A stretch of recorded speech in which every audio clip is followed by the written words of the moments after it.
Salam Bapak Pendeta, apakah berdosa jika dalam doa berbicara dengan nenek moyang dengan alasan adalah malaikat surga yang selalu menjaga?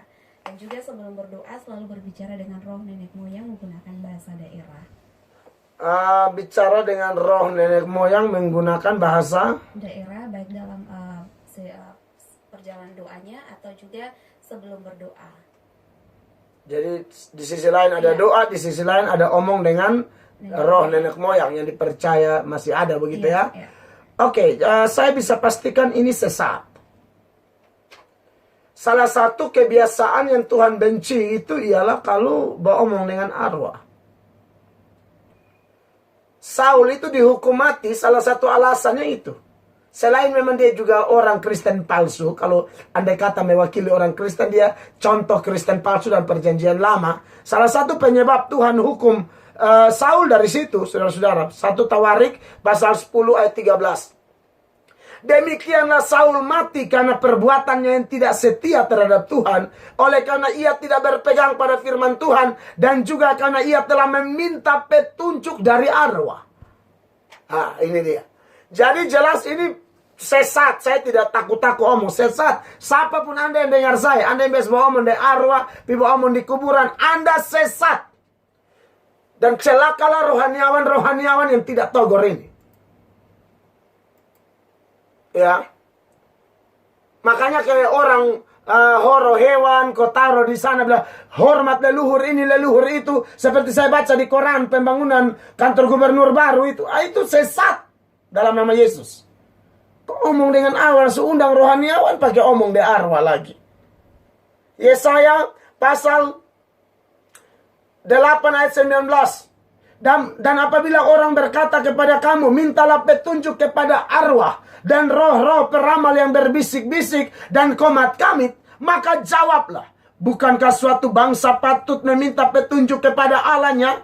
Atau haruskah mereka meminta petunjuk kepada orang-orang mati bagi orang-orang hidup? Yang betul apa ayat 20? Carilah pengajaran dan kesaksian.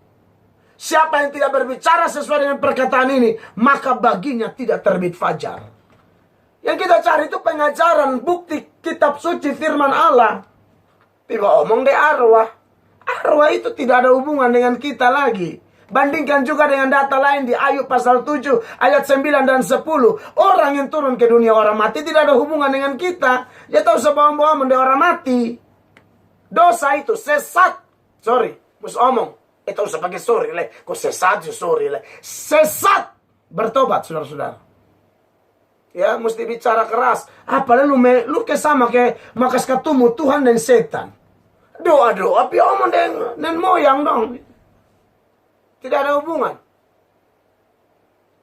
Bahkan firman Allah berkata di dalam Mazmur ya. Mazmur 88 mulai ayat 11 dikatakan demikian. Apakah kau lakukan keajaiban bagi orang-orang mati? Masakan arwah bangkit untuk bersyukur kepadamu?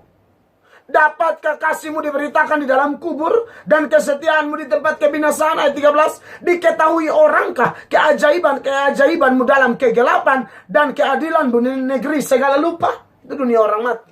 Itu bisa. Jadi kesimpulannya itu dipastikan sesat kalau tidak bertobat.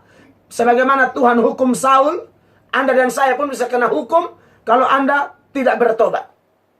Saya ingat firman Allah, Tuhan bilang sama Yeskiel, kau kasih tahu orang itu, orang fasik itu. Bilang dia bertobat. Dan kalau dia bertobat, engkau telah menyelamatkan dia. Tuhan pakai engkau, toh. Tapi kalau dia semodel begitu, kau tidak omong, kau dituntut Tuhan. Berapa banyak pendeta yang tahu itu kasus orang tanam kepala karbo di mana? Di kantor gubernur Barun. Berapa pendeta yang omong? Saudara pendeta hamba Tuhan tahu kebenaran, soalnya ada yang bersuara. Kalau ada terima kasih, bagus. Tapi yang tidak bersuara Tuhan bilang sama Yeskiel, ini orang mati, saya tuntut pertanggungjawaban dari kau. Hidup dari kolete jemaat bersontogor dosa karena kita ini berdoa supaya Kupang ini diberkati. Bukan pemimpin-pemimpin di ini negeri. Satu sisi percaya Tuhan Allah pi gereja, mas satu sisi pi songgo-songgo juga. Setan pejabat model begini. Kalau Anda tidak bertobat pejabat, siapapun Anda neraka pasti tunggu kamu. Bertobat, saya mengasihi kamu. Begitu. Minta maaf beta kalau ini paling darah tinggi nah. Mus omong. Tuhan berkati.